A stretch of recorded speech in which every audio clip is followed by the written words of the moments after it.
Martin, so nice talking to you, so nice seeing you as part of the Shining entourage on the Razors Over Europe Tour 2013. First thing that I would like to ask you is a bit of introduction, because we've seen your name a lot associated to Shining and the work you're doing for the band, but before we start going into details on that, I'd like to know about you. And your background and yes. Okay. Well, when it comes to filmmaking, I was studying. I don't know the word in English really, but motion picture, that kind of branch of a media high school, I guess is the equivalent. And since then, I've always been making music videos and informational films for companies and stuff like that, just as extra cash. And I got in contact with Niklas at a festival where I was doing some photos for some other friends who were playing there. And we just hit it off really, and I said, if you're ever interested in making a music video or anything, get in contact, and that's how that went off. Fantastic. That was her festival last year, right? This was Forlorn Fest about 3 or 4 years ago. Oh, okay. Okay. Good. And I saw that you have your own company, Black Shadows Film Production. Yeah, this is actually yes. a friend of mine who I've been having some collaborations with. And this is his name for which is a tattoo studio. Mostly, but he's been doing magazines and music videos and stuff like that as well. So the first Shining videos I did under that collaboration name. But my own company is basically just me, my own name. Ah, okay. And at such a young age, you found yourself, catapulted in the world of Shining. And how was it for you to start developing ideas on videos and the suggestions to develop these videos for such a controversial band? How it was? Yeah, how was it for you? What was it like for you to start developing your own ideas for such a controversial band? It wasn't any hassle really. It all went off quite naturally. And for the music videos, I was working quite closely with Niklas, and him and me have been getting along very good and been bouncing ideas back and forth. So it all really fell into place, really natural and quickly, I would say. Great. And let's talk now about the documentary. There was a trailer that was broadcasted, and that gave already quite a good idea on the intensity of the contents that you are analyzing.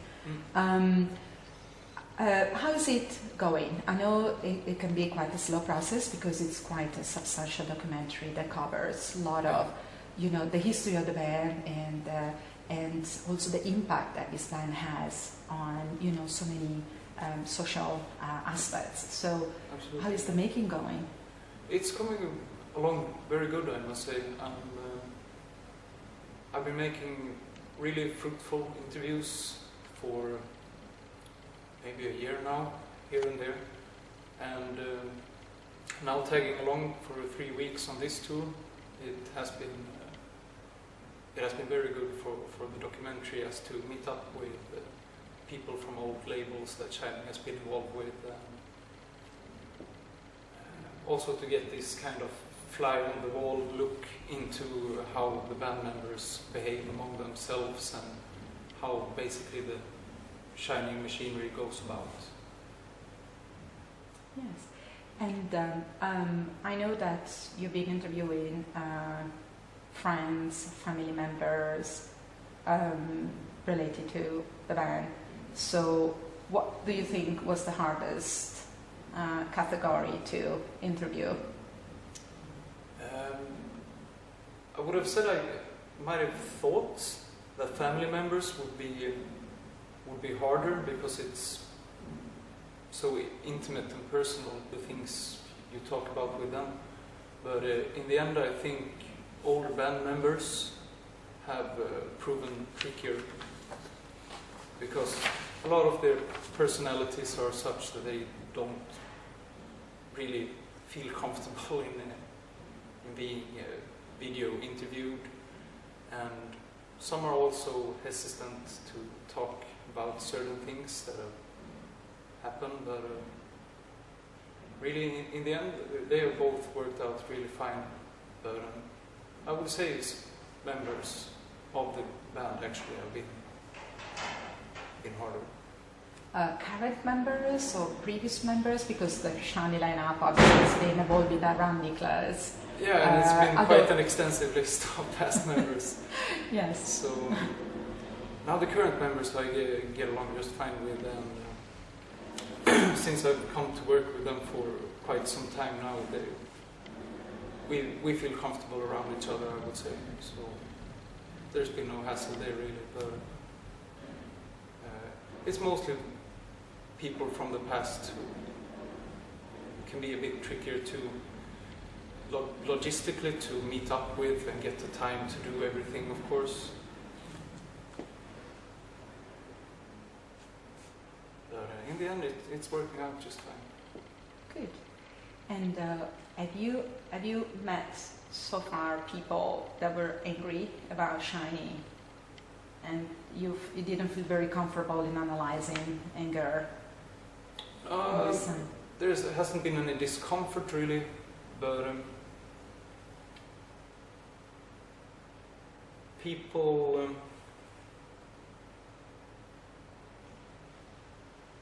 handle their negative memories and the stuff they are angry about. I wouldn't say really angry, but in very different ways. So it varies a lot between respondent to respondent. Absolutely. And you're also realizing, as I said at the beginning, a lot of social aspects as well that can be quite intense. Was there any of these aspects that you find quite hard to go through and analyze and reproduce in your documentary, because maybe personal experience, or because you felt you were going to open too much, maybe? Not really difficult on a personal level for me. I wouldn't say. I've come to expect, in a way, what kind of situations there has been and that still arise that could be classed as uncomfortable. So fortunately I haven't had any negative surprise in that way, or really had a hard time going through anything though. But I think in the end the material that will be shown in the documentary it could prove uncomfortable maybe to some viewers to watch. Yeah, the trailer already does, I think. But that was the message, to unveil some situations and some aspect of society. And do you think, your documentary evolves around Shiny. Do you think your documentary also mirrors some aspect of the society you live in Sweden these days? I don't want to reveal too much of what angle there will be, but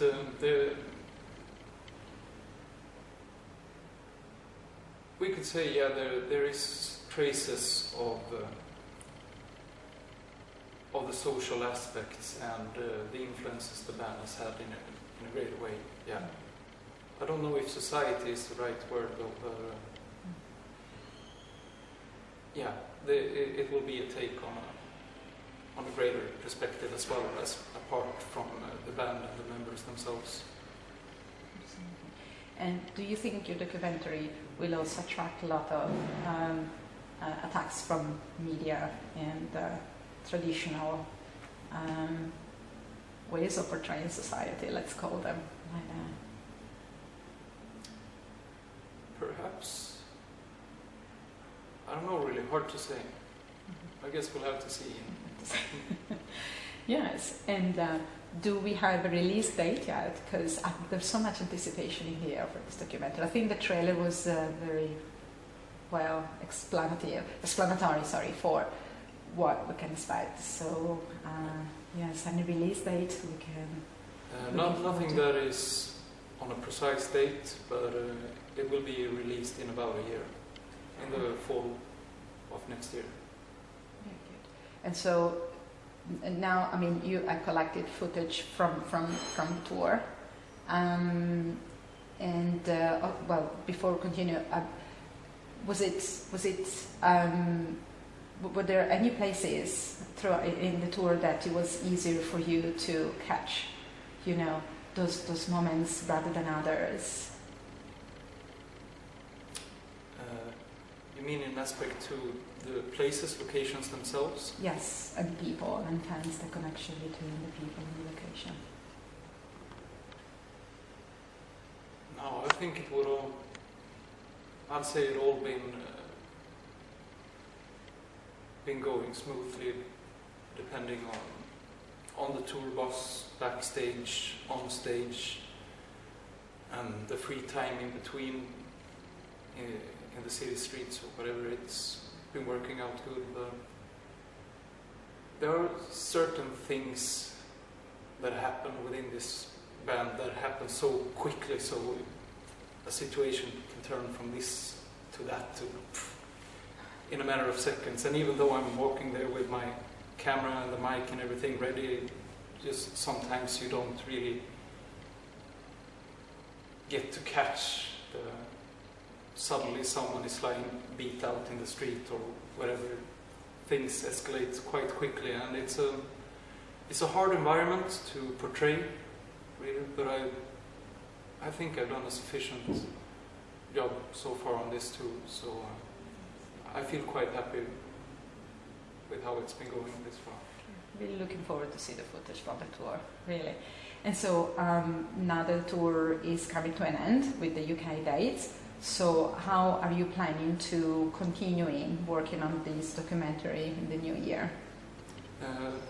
Of course, there will be a lot of editing work to do, and I will still need to travel within Sweden and other countries as well to meet up with related bands and still have some older members to talk to.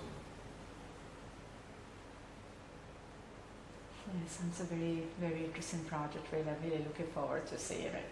Glad to hear. Do you think there's going to be another trailer maybe in the meantime, or we just have to wait yeah, until... actually, quite recently there was a second one released. Yes.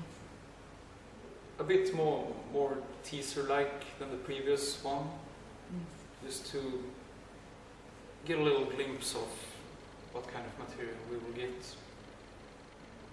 So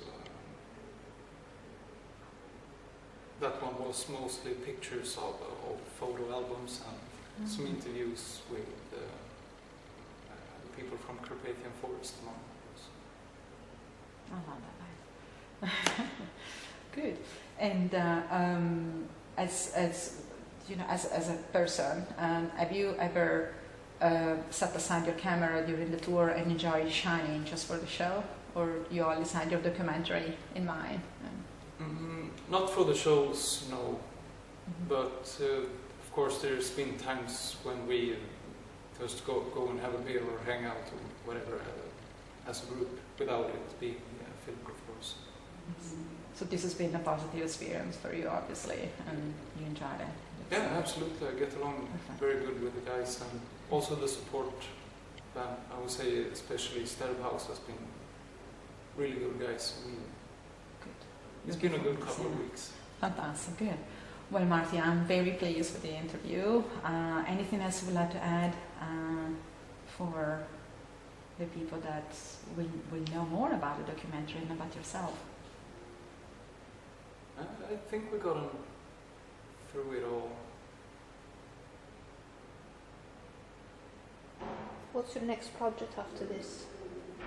Oh, I have some stuff going along with this as well. I'm working a bit with Sabaton, among others. I'm doing their video blog. And the other ones I don't think I can release any information about that yet, but I have some stuff Still in the music environment and what? Yeah, very much so. Yeah, busy guy. Good.